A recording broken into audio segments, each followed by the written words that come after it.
have a CFAS marker. And that's just one issue. This issue of like not knowing who to go to or what to do is very common. I want to explain why credit is confusing and why it's a dark industry.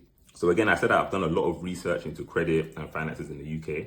And I found this credit underwriter on Facebook, and I was just asking her, why is this thing so difficult? Why are we not taught? Why are banks so secretive? Why when you call a bank or lender, someone tells you this, someone tells you that? Why is it very confusing? And she helped me to see the reason why credit is intentionally a dark industry. Essentially, and it makes sense, the argument is that if you allow people to master the credit system, there will be a lot of toxic debt and people will misuse the information and the knowledge to do crazy things. And of course, there is a lot of fraud in the UK. Crazy things do happen. But what ends up happening with this intentional confusion, it being dark and it being very confusing, is that those of us who are not trying to do evil things or be crazy, we are also affected by not knowing what to do. So for example, if you get your bank account closed and one bank is telling you they can't tell you why your bank account was closed, you don't know what to do. But what has happened probably that you have a CFAS marker. And that's just one issue. This issue of like not knowing who to go to or what to do is very common. So again, if you've been through this, for example, you've got a CFAS marker, a CCJ, a default, and you don't know what to do, like know that you're not alone.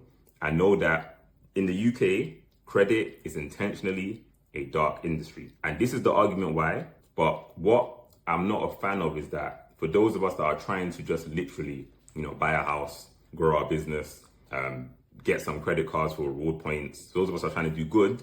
We are also negatively impacted by all the hidden information, by the intentional confusion. So that makes some sense as to why it's hard to find information online. Unfortunately, even on social media and on the internet, you find a lot of conflicting/confusing information. So I'm going to be biased in saying this, but I would recommend that if you really want to learn a lot about credit in the UK and go to a trusted source, then defo join my free Telegram channel at the least. We have communities and ebooks and all this stuff, but at least join our free community and know that we are doing our best to give you guys the information so that you're no longer confused. Again, credit in the UK is intentionally a dark industry.